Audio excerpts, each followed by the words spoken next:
Hi guys, welcome to Subhash movie reviews YouTube review channel. ఈ is the non spoiler review of the film Nawab Cafe Telugu dubbed movie review and rating. ఈ movie Chaiwala అని థియేటర్లో release అవ్వాల్సింది నవాబ్ కేఫ్ కింద release అయింది February 20. ఇప్పుడు సడన్గా ఓటీటీలోకి వచ్చేసింది ఈటీవీ విన్లోకి 2 hours 10 minutesతో. ఇంకా చూసిన తర్వాత నాకు ఎలా అనిపించింది అనే విషయంలోకి వెళ్ళేలోపు మృత్యుంజయ్ శుద్ధపోసన్ సాంప్రదాయని సుప్పిని శుద్ధపోసని లాక్డౌన్ అనుపమ గారి రివ్యూ ఇచ్చాను, చెక్ చేయండి. చాలా రివ్యూస్ ఉన్నాయి, చెక్ చేయండి. కంటెంట్ నచ్చితే లైక్ షేర్ సబ్స్క్రైబ్ చేసి పక్కన ఉన్న గంట సింబల్ క్లిక్ చేసి నా ఛానల్ సపోర్ట్ చేయగలరు.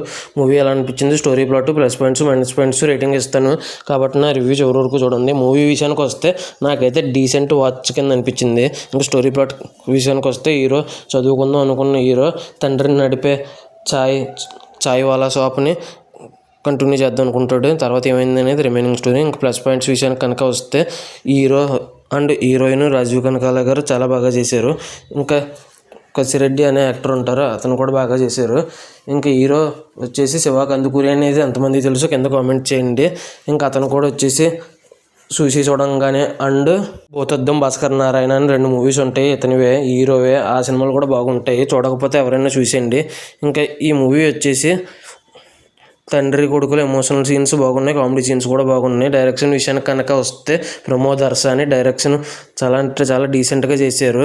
ముఖ్యంగా వచ్చేసి కామెడీ సీన్స్ అండ్ మరీ ముఖ్యంగా ఎమోషనల్ సీన్స్ దగ్గర చాలా బాగుంది. ఆ ఎమోషనల్ సీన్స్ దగ్గర కామెడీ దగ్గర మ్యూజిక్ వచ్చేసి ప్రశాంత్ కే వికారి అని చాలా బాగా కొట్టారు. కామెడీ సీన్స్ దగ్గర ముఖ్యంగా వచ్చేసి ఎమోషనల్ సీన్స్ దగ్గర చాలా బాగా కొట్టారు. ఇంకా ఈ మూవీ వచ్చేసి చాలా అంటే చాలా ఇలా కొద్దిగా ఎమోషనల్గా ఉంటుంది తండ్రి కొడుకుల బాండింగ్ మధ్య. ఇంకా ఈ మూవీ వచ్చేసి ఇంటర్వెల్ చాలా ఎమోషనల్గా ఉంటుంది, షాకింగ్ ట్విస్ట్ కూడా ఉంటుంది.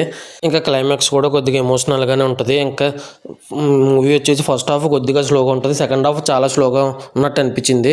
ఇంకా ఈ మూవీకి ఫైనల్గా రేటింగ్ వచ్చేసి 4.3 out of 5 అయితే రేటింగ్ ఇవ్వచ్చు అనిపించింది.